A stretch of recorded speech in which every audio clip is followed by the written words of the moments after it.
अस्सलाम वालेकुम बच्चों। आज हमने करना है रोटेशनल काइनेटिक एनर्जी। तो रोटेशनल काइनेटिक एनर्जी की सबसे पहले हमें डेफिनेशन पता होनी चाहिए, ठीक है। रोटेशनल काइनेटिक एनर्जी जाहिर है kinetic energy possessed by a body due to its rotation. Rotation किस डायरेक्शन में होगी? About an axis of rotation, ठीक है। It's called rotational kinetic energy या फिर इसको एंगुलर काइनेटिक एनर्जी भी कहा जाता है।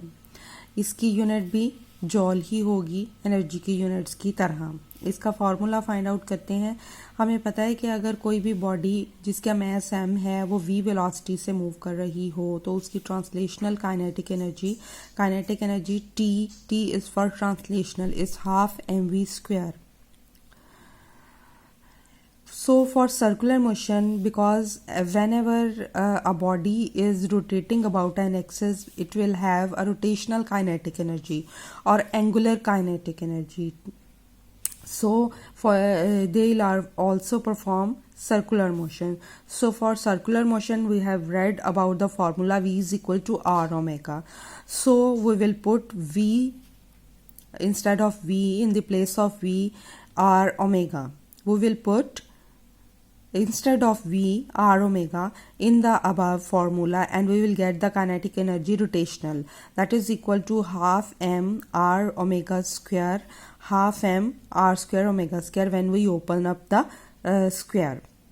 This is the rotational kinetic energy of a single body, isolated body of mass m and moving with velocity v along a circle whose angular velocity is omega.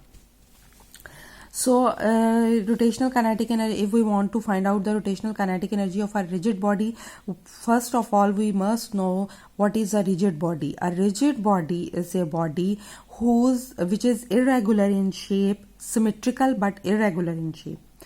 Rigid body is symmetrical but irregular in shape like this, and its mass is concentrated in at a single point. Okay, now consider a rigid body. और इस तरह की जो body है इसकी mess की यानी इसमें यूनिफॉर्म डिस्ट्रीब्यूशन ऑफ मैस नहीं होती, ठीक है, but mass is seems to be concentrated at a single point. So we divide it into n masses, m1, m2, m3, so on, mn. Okay, n mass particle. So whenever a body rotates about an axis of rotation, this is the axis of rotation. The distance of m1 from the axis of rotation is r1, distance of m2 from axis of rotation is r2, distance of m3 from the axis of rotation is r3, so on, similarly rn. ठीक है, इसको हमने message m1, m2, m3, so on mn से में divide कर दिया है और एक्सिस ऑफ रोटेशन से इसका परपेंडिकुलर डिस्टेंस या डिस्टेंस जो है वो r1, r2, so on rn respectively है.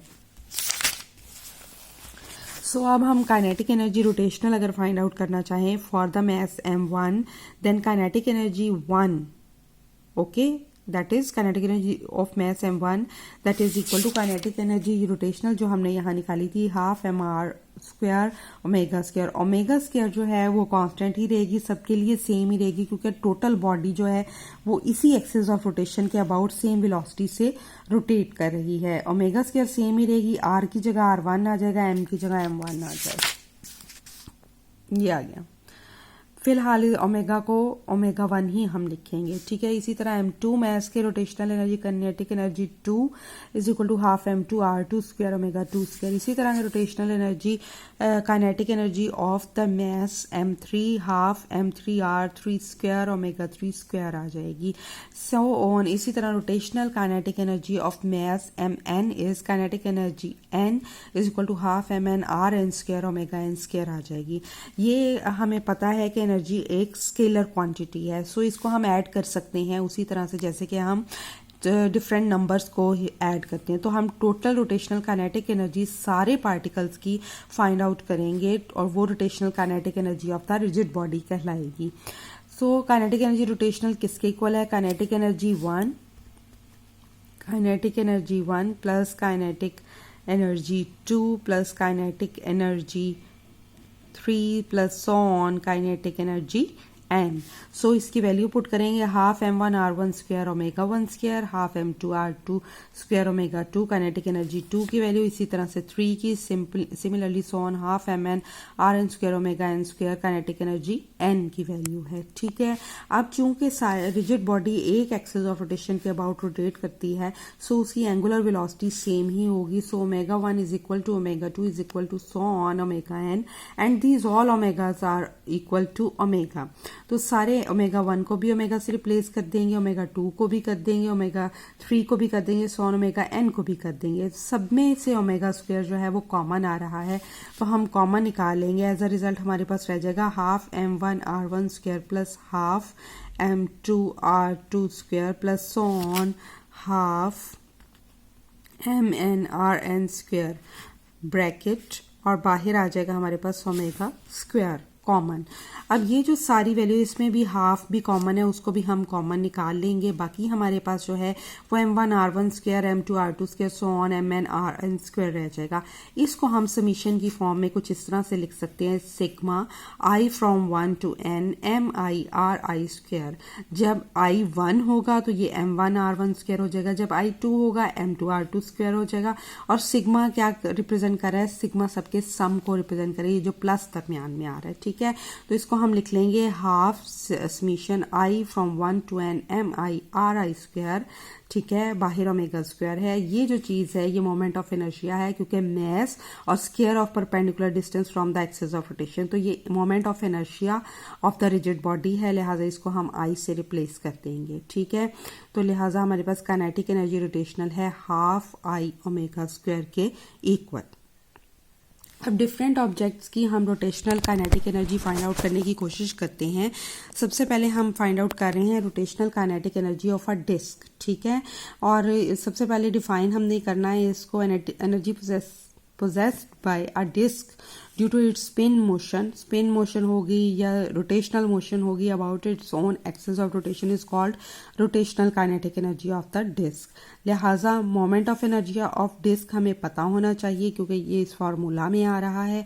moment of inertia of a disk होता है हाफ mr स्क्वायर, ये कांस्टेंट वैल्यू है, इसको हमने आगे कैलकुलेट करना है, लेकिन अभी हमने इसको इस ऐसे ही फार्मूला में पुट कर देना है, तो आपने इसकी वैल्यू को याद कर लेना है।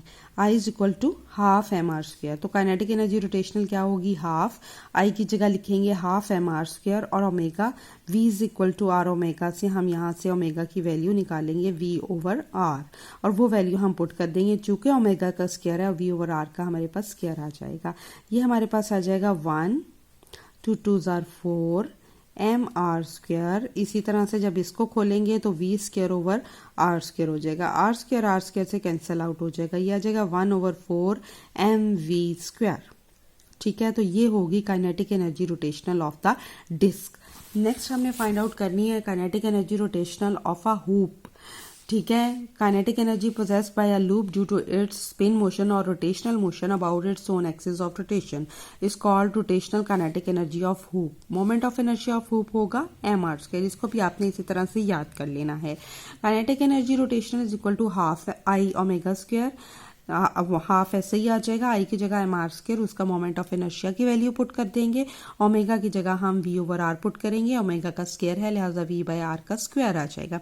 जब इसको खोलेंगे V square over R square आ जाएगा, आर स्क्वायर से कैंसल आउट हो जाएगा और हमारे पास आ जाएगा हाफ एम वी स्क्वायर। ये kinetic energy rotational of the hoop है। इसी तरह से kinetic energy rotational of a sphere हम निकालेंगे और उसके लिए सिमिलर आ जाएगा, जस्ट हम यहाँ पे स्फीयर से रिप्लेस कर देंगे डेफिनेशन को, और moment of inertia of the sphere इसको भी आपने याद कर लेना है, 2/5 एम आर स्क्वायर के इक्वल होगा।